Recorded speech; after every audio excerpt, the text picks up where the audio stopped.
returning to the things you enjoy doing after some severe back pain. Uh, this is something that really trips a lot of people up, and many times they get bad advice or misleading advice, or advice from some sort of healthcare provider that they view in high regard that is really doomsday in nature.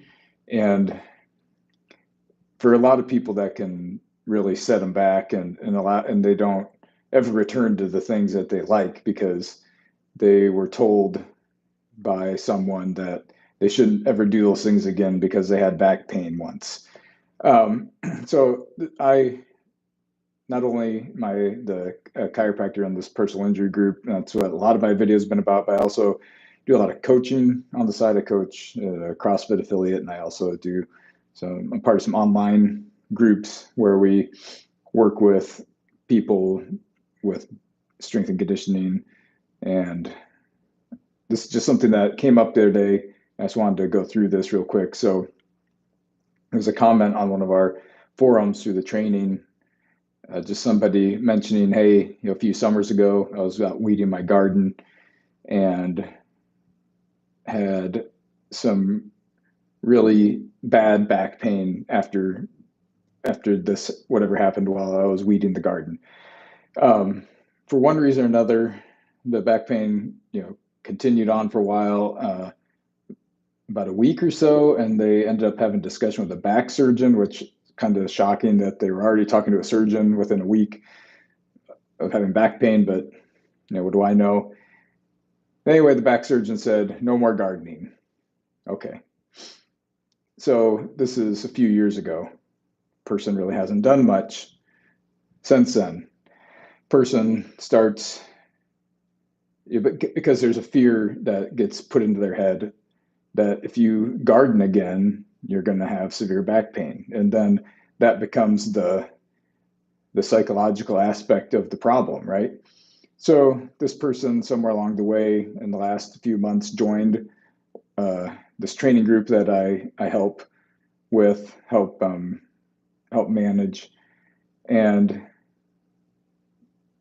she was able to start weeding her garden with no pain these last couple weeks, and has gotten back into her gardening after going through some very comprehensive general strength and conditioning training with our group, and has been able to return to the things that she enjoys by getting over that hump, right? There was that block in her psyche around movement and gardening and the possibilities of having back pain again as laid out by this surgeon. And on her own, she was able to get into to make the decision. Took her a couple of years, but was able to make this decision on her own to get into training a comprehensive way, working on her aerobic capacity, her anaerobic capacity, her strength training, and she was able to return on her own without the help of other providers, without the help of endless physical therapy, without the help of anything else. She was able to make that decision.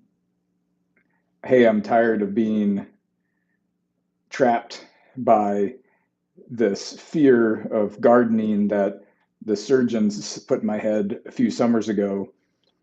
I feel like I have come to a point now that I have joined this training group that I'm involved with, that she joined this training group and got to the point where she said, I am going to go back to gardening.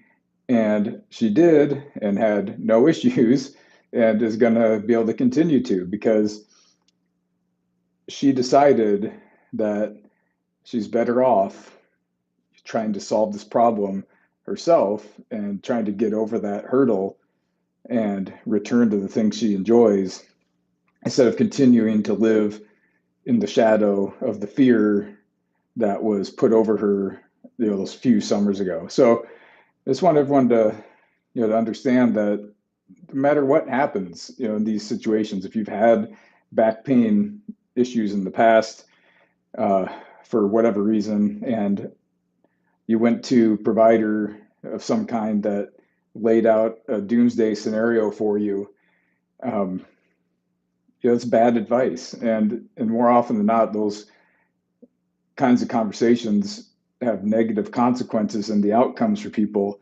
And many times they just end up being afraid to do anything moving forward and start to limit their activities and the things that they like because they have this belief now that from this back surgeon or whoever, that if they garden again or do X again, they will have pain again. And those are just things that aren't true. And you can't live in that way. You can't live in that fear.